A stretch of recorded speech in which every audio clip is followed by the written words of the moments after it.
Laser sights are an essential firearms training tool, clearly correcting and improving the two most important shooting fundamentals, aiming and trigger control.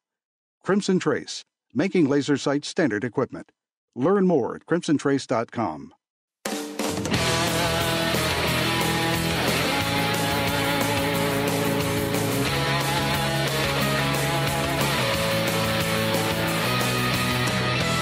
Today on Tom Gresham's Gun Talk, it's world-class training, companies and brands supporting gun control, finding your survival mindset, and more. Call in with your questions, comments, and range reports to 866-TALK-GUN. That's Tom Talk Gun. And now, the star of our show, here's Tom Gresham.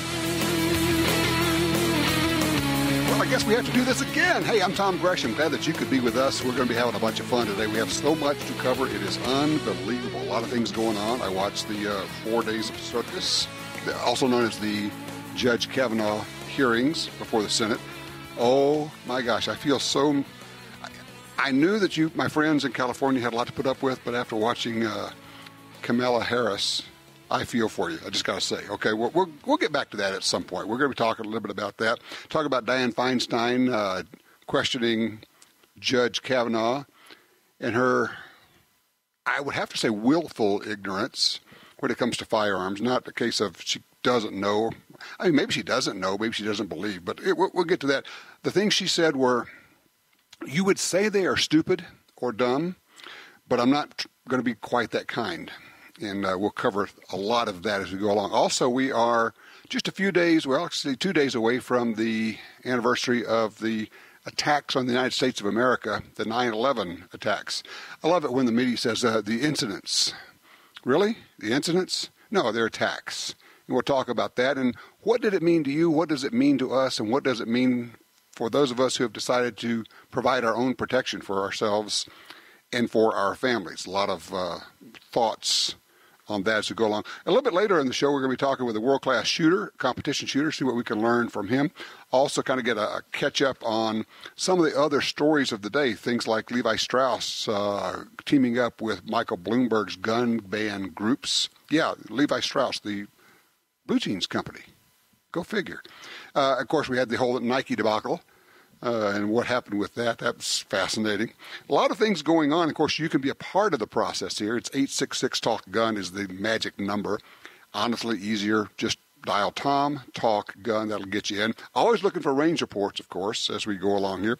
Oh, yeah, by the way, we're giving away stuff. I always like to get this out right out of the box. Let's see. What are we giving away this month? Cool. Ruger stuff. 4 Ruger guns. A Security 9, EC9S, a PC carbine, a Ruger Precision Rimfire. All you have to do is go to guntalk.com/win, and you can enter. This giveaway is going to end on Friday, September the 28th.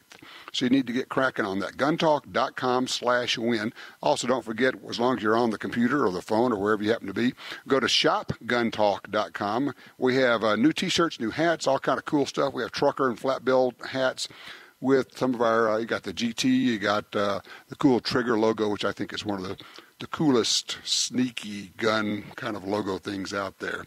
We'll also be talking about what's going on out in California.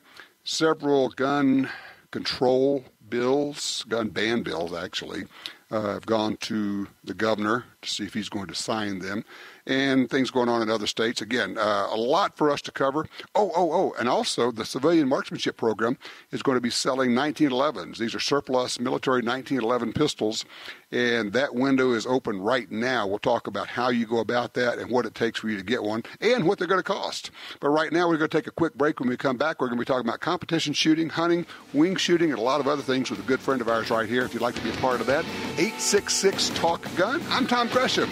We'll be right back.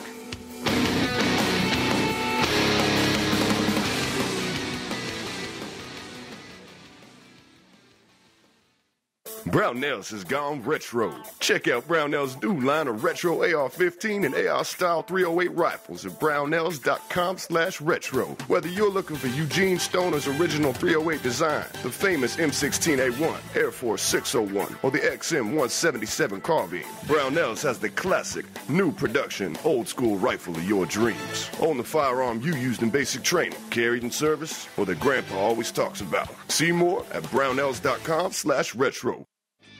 Laser sights offer an immediate advantage when visibility is poor and seconds count. Laser sights can de-escalate a deadly encounter by engaging the target with a laser, enhancing your ability to protect your family, home, and country. Call 800-442-2406 or visit crimsontrace.com for a free copy of our laser training video, The Laser's Edge, and learn why Crimson Trace is making laser sights standard equipment. Are you looking for a place to shoot? The National Shooting Sports Foundation has a great website called wheretoshoot.org. It's the largest database of shooting ranges on the internet. It's also a great resource for shooters where you can find video tips, printable targets, and a lot more. Find it online at wheretoshoot.org. And while you're there, download their free iPhone app. That's wheretoshoot.org. Hi, this is Tom Gresham from Gun Talk. America is losing critical wildlife habitat at a rate of one football field every hour. It's happening on the Louisiana coast, but it's critical to all sportsmen and conservationists. These precious wetlands provide winter habitat for more than 10 million ducks and geese annually, waterfowl that migrate north through dozens of states. Don't shrug it off. Get involved. You can help. Visit vanishingparadise.org. Your everyday carry advantage. The new M&P Shield M2.0 pistol from Smith & Wesson has the enhancements of the M2.0 line with aggressive grip texture and a crisp and lighter trigger pull. Extremely thin and lightweight, you can carry it all day. Also available with an integrated Crimson Trace laser in 9 or 40. The M&P Shield M2.0. Visit smith-wesson.com.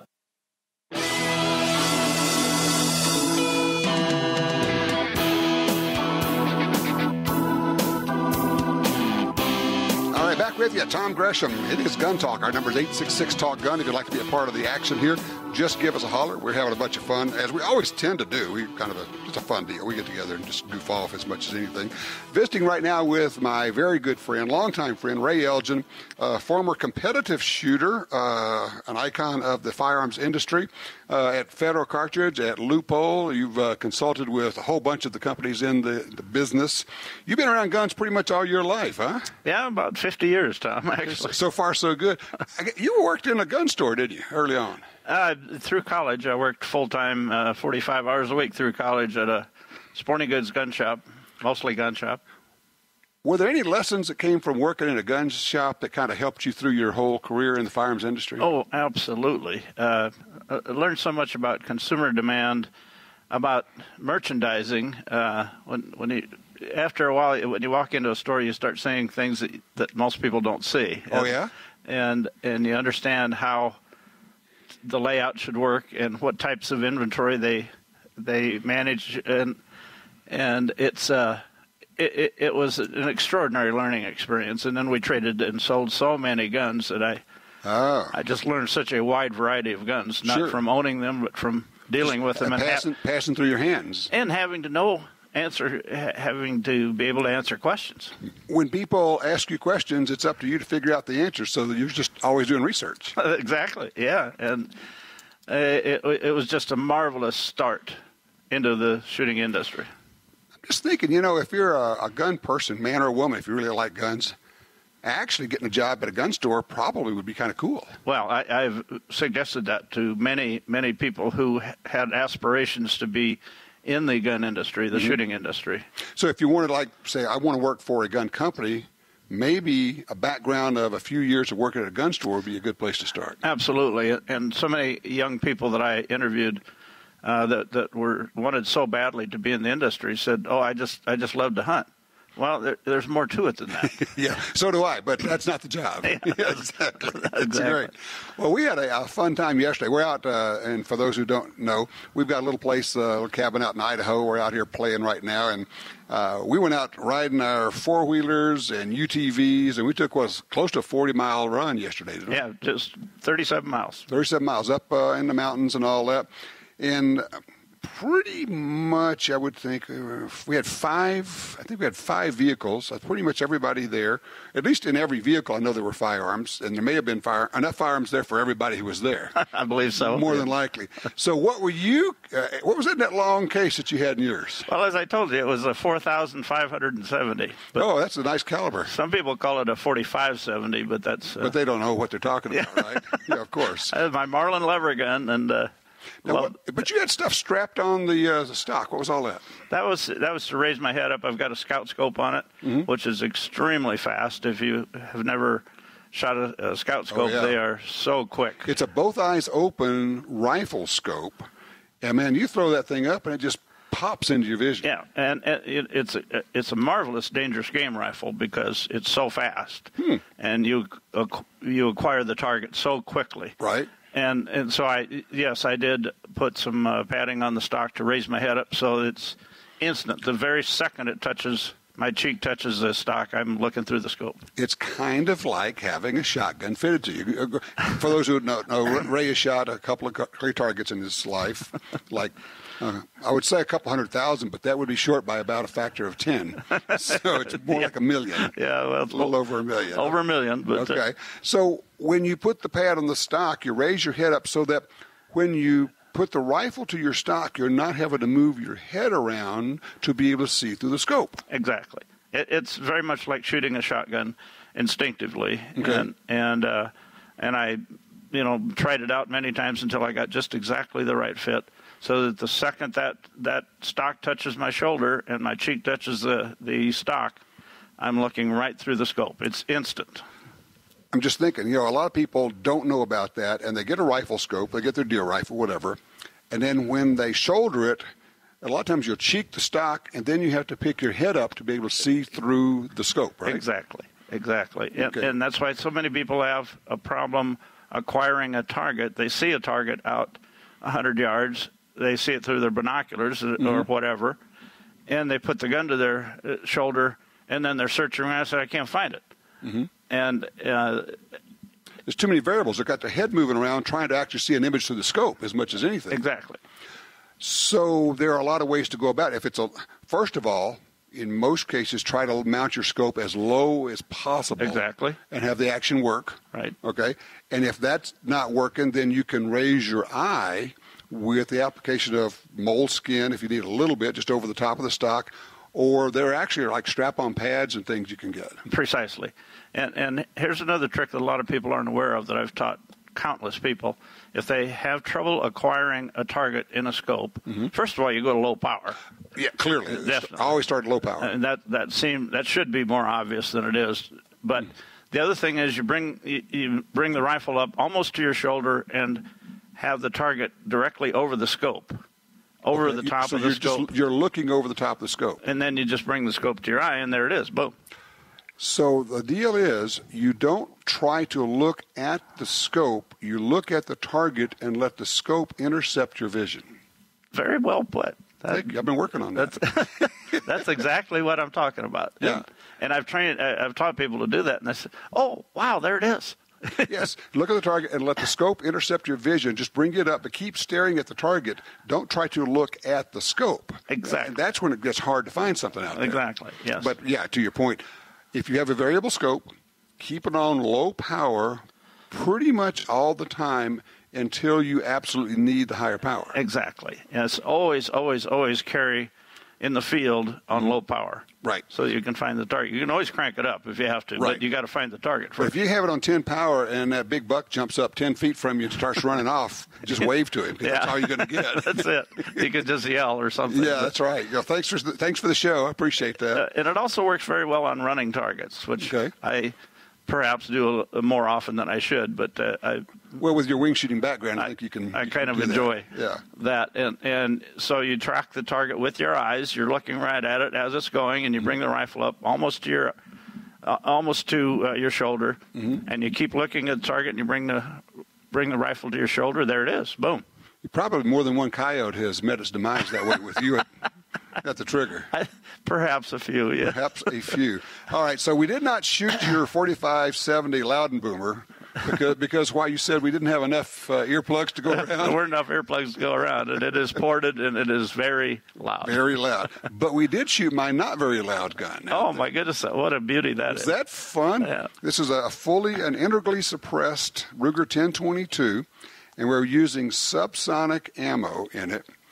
And it's only loud if you're the one shooting it because you're right next to the bolt as it slaps back and forth. That's the loudest sound it makes is the action running. Yeah, if you're standing 10 feet away, you're just not hearing much of it. You're actually hearing the bullet hit out there more so than you're hearing anything at the rifle. Absolutely. It's just a beautiful little rifle. And everybody wanted to shoot it. Did you see that?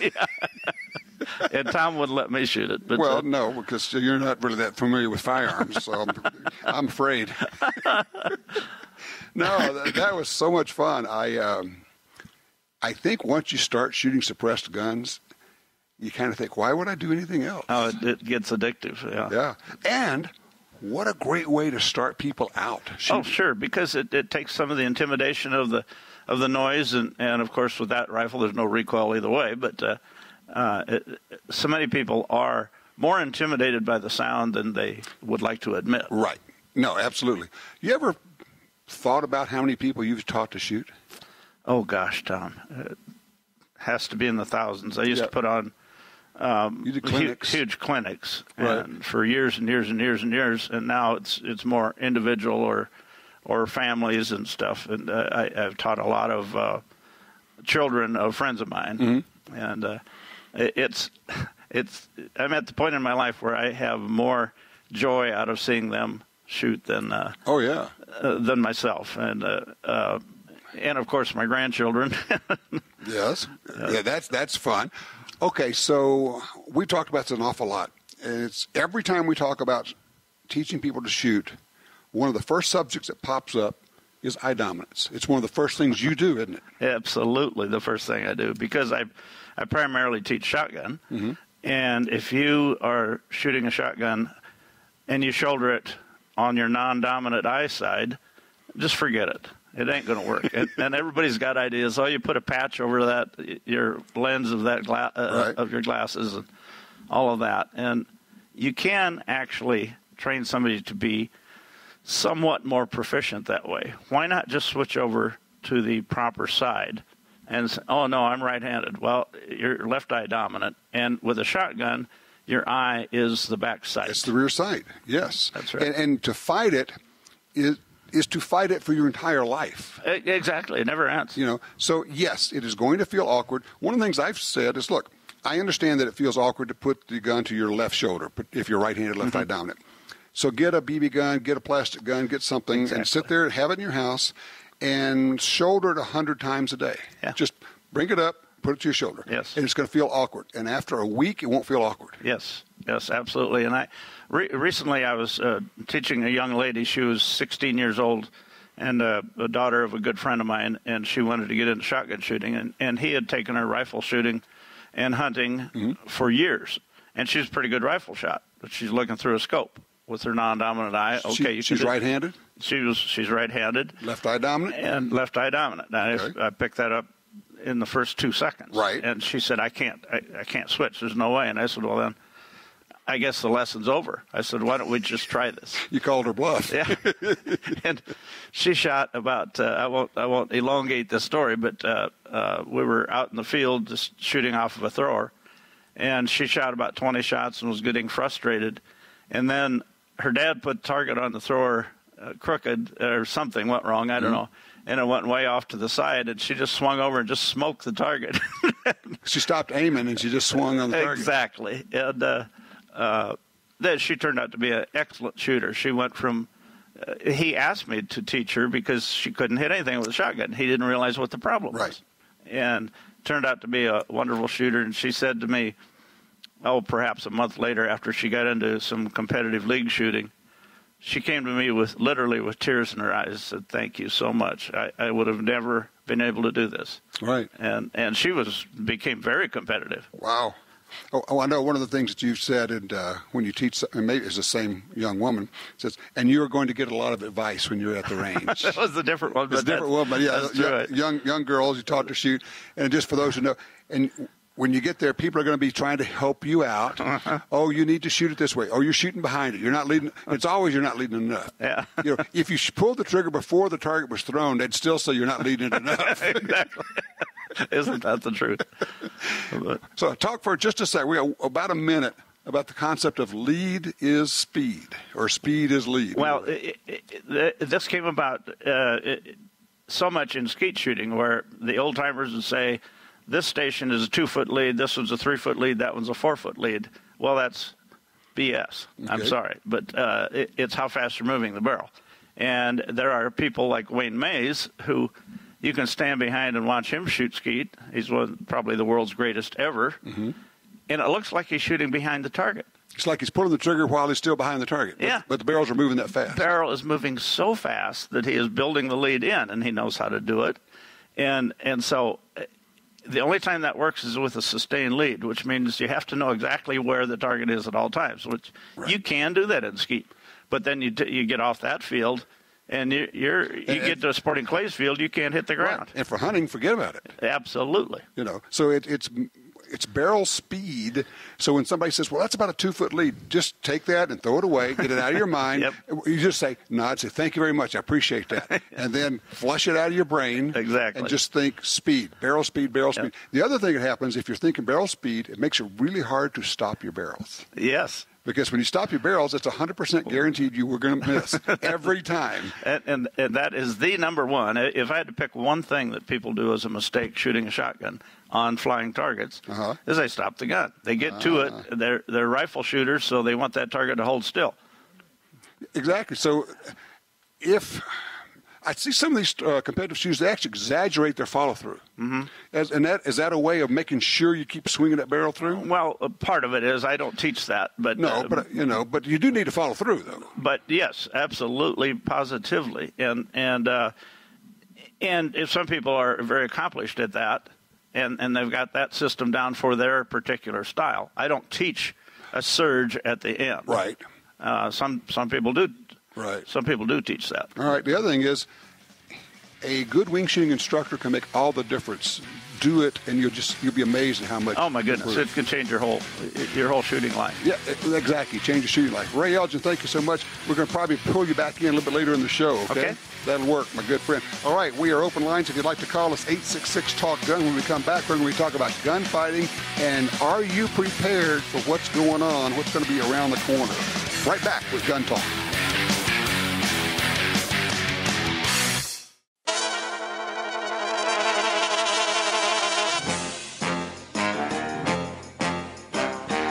Good morning, Mr. Gresham.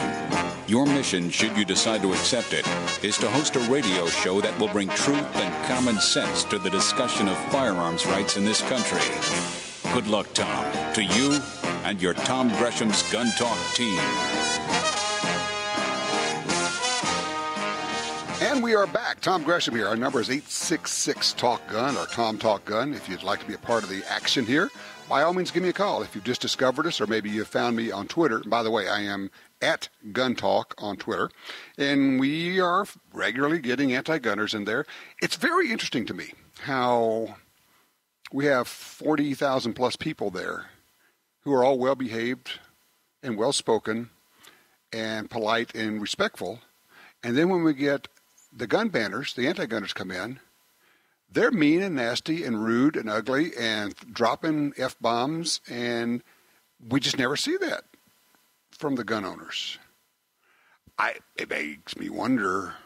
Well, it makes me wonder a lot of things. Well, beyond our time available to talk about that right now, I mentioned that we are 2 days away from the anniversary of the 9/11 attacks on the United States of America. It was a turning point in a lot of ways, and for a lot of individuals who looked at that and said,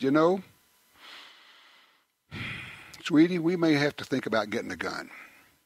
And for a lot of people, it was a changing point. It really was. One of the people who has seen that in his work is Ken Campbell. He is the Director of Operations, the head poobah out at the Gunsite Academy in Arizona. Ken joins us right now. Hey, Ken, how you doing? Tom, it's always good to be on the air with you. I hope life's treating you well. Well, excellent. Appreciate it, and appreciate everything you guys do out there. It's interesting. I mean, and I know with your extensive law enforcement background, you may kind of sometimes wonder why would it take an event like 9/11 to have people realize that they need to take care of themselves?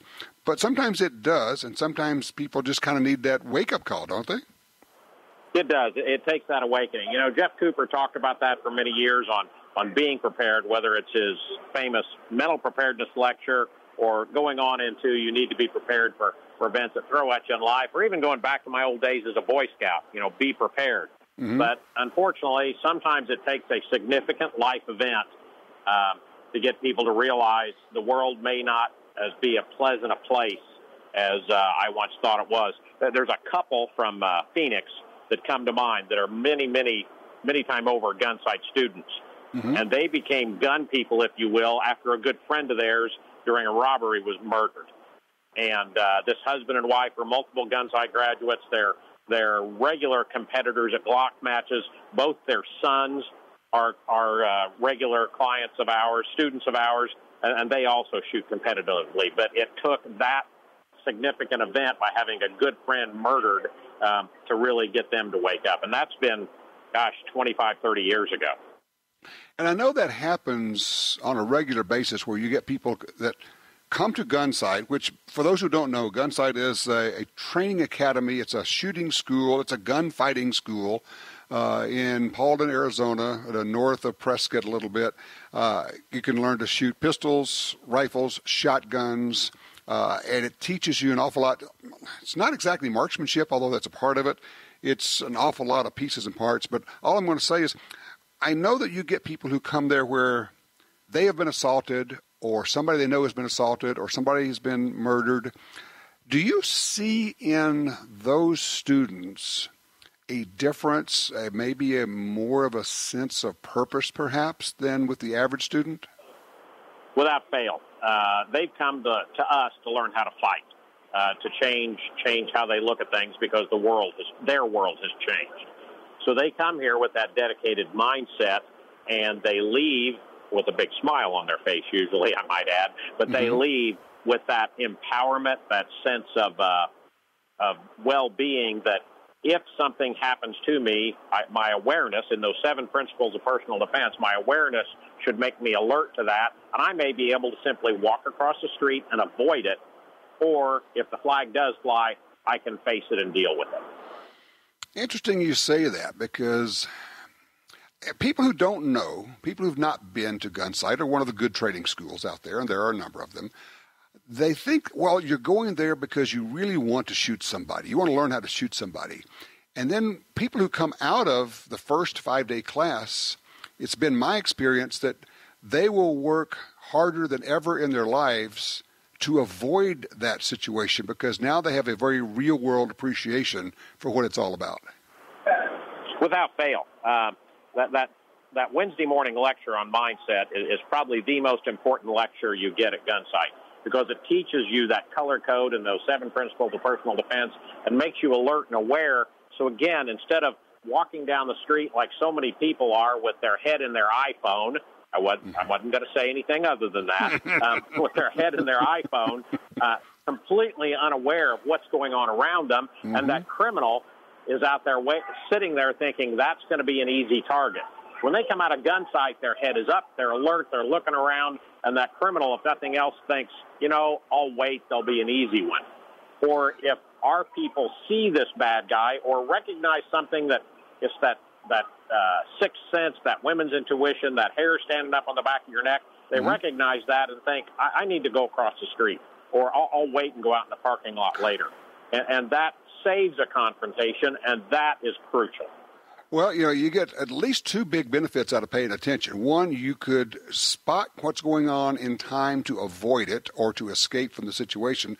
The other is, if you can't avoid it, having a heads up and having a head start on going ahead and getting yourself into a fighting position, whatever that entails, whether it's, gun, shelter, whatever it is, an extra 1, 2, 3 seconds can make all the difference. As we've seen time and time again in videos now, body cam videos from law enforcement officers.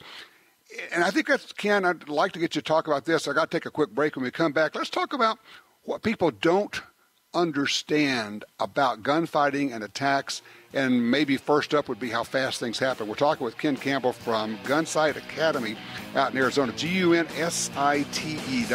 We'll be right back with more Gun Talk.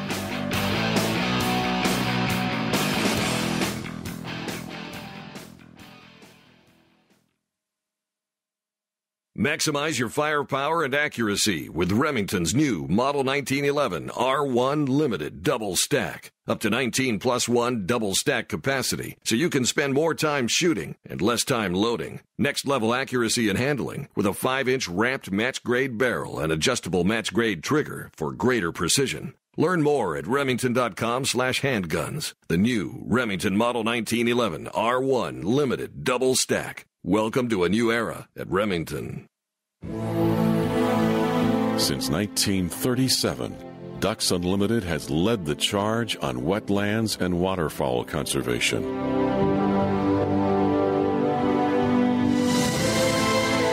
Wetlands reduce the effects of flooding and recharge our drinking water.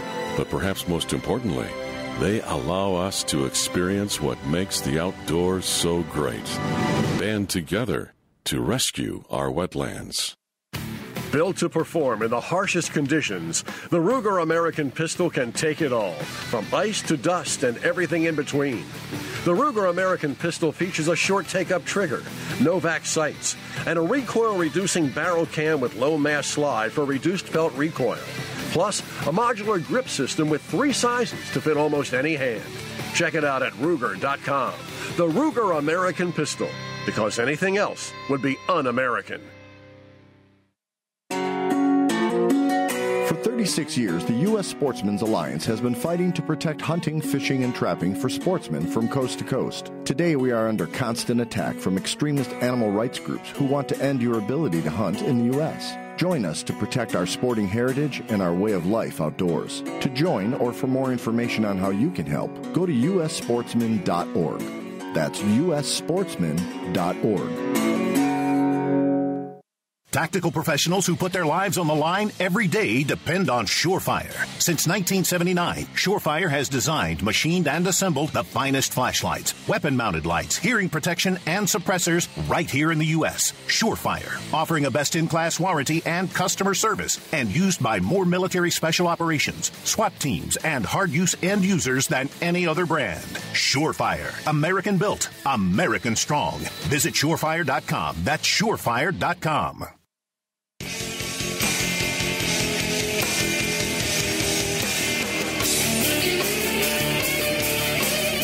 All right, we're talking with Ken Campbell from Gunsite Academy. Ken, I understand you're actually at a gun show. I am. I'm sorry about the background noise, but I know you find it hard to believe that I'm at a gun show on my day off, but I'm down in Phoenix and just walking about some of the most polite people in the world, of course, because they're American shooters and we're at a gun show. So is there anything in particular that you're looking for? A bargain, aren't we all? Exactly. And people say, well, I don't really know what I'm looking for, but I'm going to go look at things, and then something may just speak to me. It is, and as well as it's a social event, too. You know, you run into people that you know here, and that's always enjoyable. Excellent.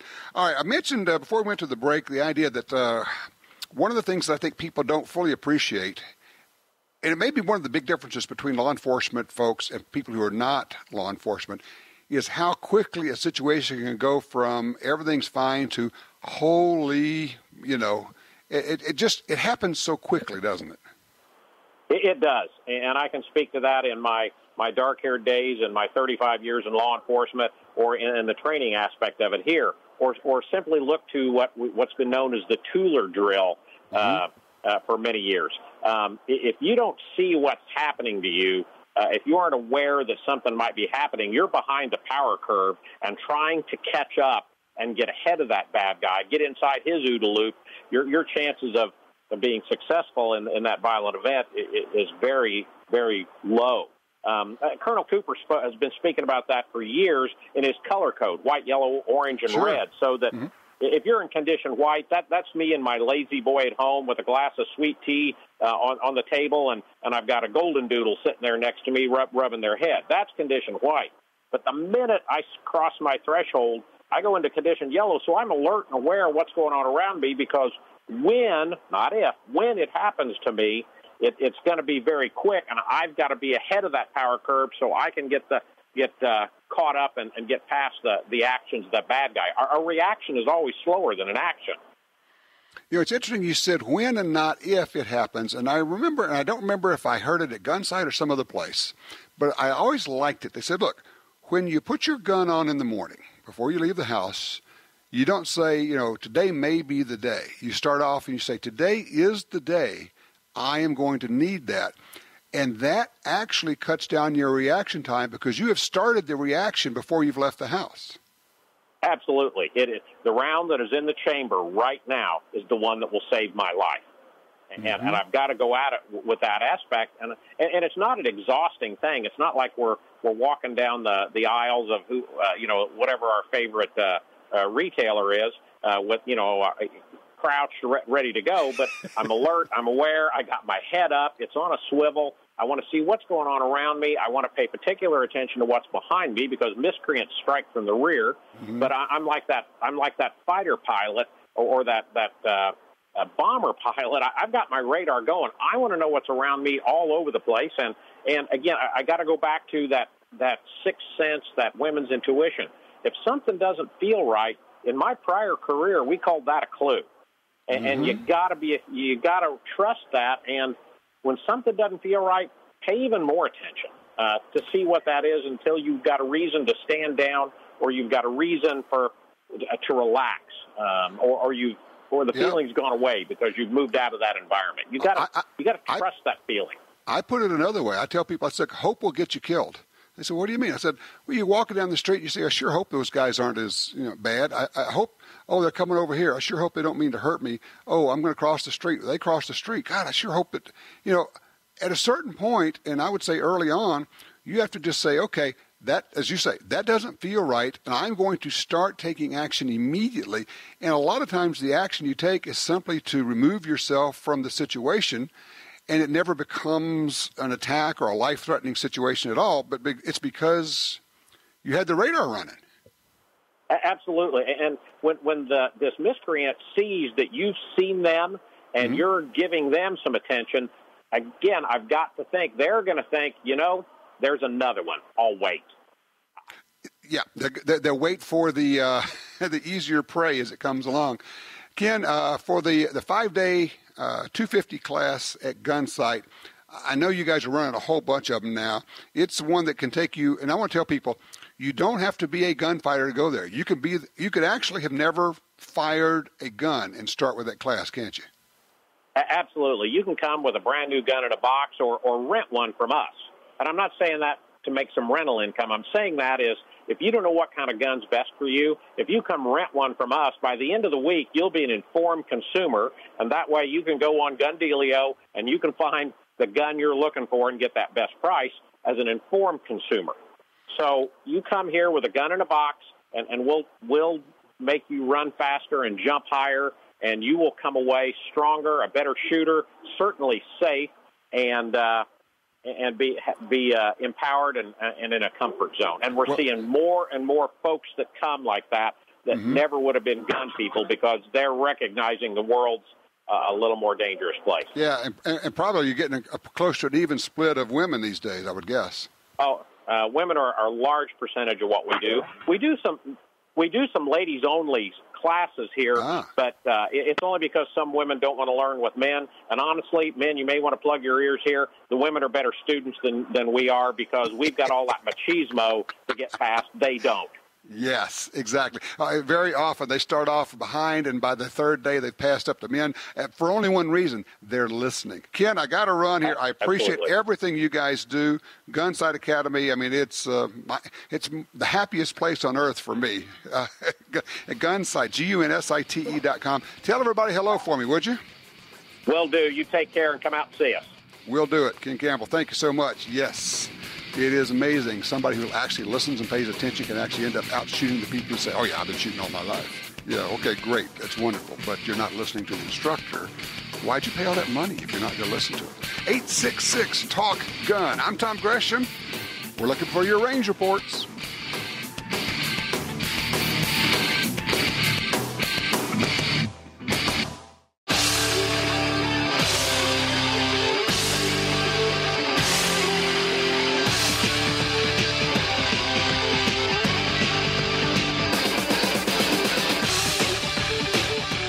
Did you watch any of the hearings, the Judge Kavanaugh hearings? He's obviously nominee for the Supreme Court.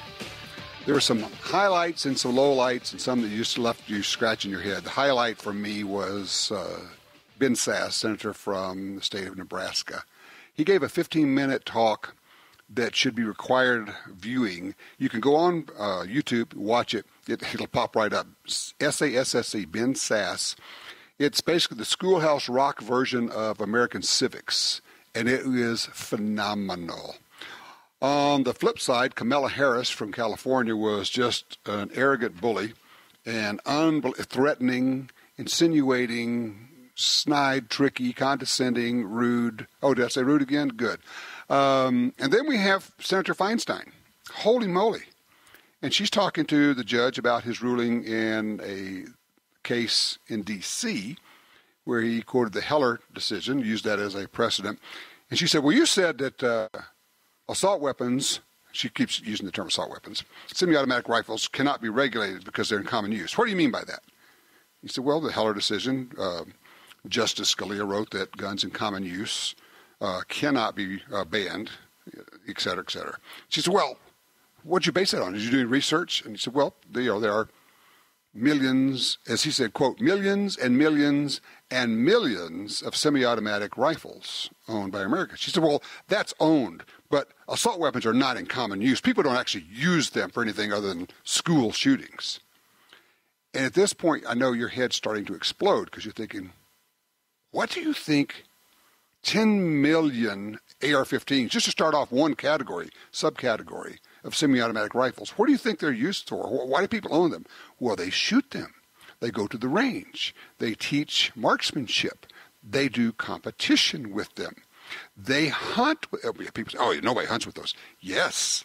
Hundreds of thousands, if not perhaps even, who knows, maybe millions of people use AR-15s for hunting. Why? Because it's a really good rifle design. It's just a rifle. It works the same. Let's get this straight. It works the same way as President Teddy Roosevelt's semi-automatic rifle did. You pull the trigger once, it goes bang once. But to Dianne Feinstein, she says, those are not in common use. Of course, what she said, and she said, my office authored the assault weapons ban in 1993. And of course, it was in effect for 10 years. And, I think it worked very well. I'm thinking, it worked very well? Crime did not go down? What are you talking about? Well, it worked very well because it was a faux gun ban. And she likes any kind of gun ban. I mean, and she went on 60 Minutes, for those who don't remember, and she said, I didn't have the votes, but if I could have gotten the votes, I would have confiscated them all. Not just banned the sale of them, not just regulate them. Her quote was, pick them all up, Mr. and Mrs. America, turn them all in. So she is a gun confiscator, a gun banner, and then she's sitting there trying to berate Judge Kavanaugh when he says, well, these guns are in common use. And she's going, they're not in common use. There may be a lot of them that are owned, but people don't actually use them. And you just go, really? So here's my question to you. Do you have, and you know what? Let's start the ball rolling. We can do it right now. Do you have an AR-15? Do you have a semi-automatic rifle of any type? And what do you use it for? Let's just start putting some of those on the record right now. This would be a really good time. Call me at 866-TALK-GUN or Tom Talk Gun and just tell me, what kind of semi-automatic rifle do you have? We'll leave out shotguns for the time being because she doesn't know the difference anyway. Semi-automatic rifle, could be a Ruger 1022, could be an AR-15, and what do you use it for? she says they're not, semi-automatic rifles are not in common use. Yeah, except that I shot my first deer with one when I was 11, 55 years ago. Oh, yeah, that. 866-TALK-GUN, competition shooting, and your calls when we come back.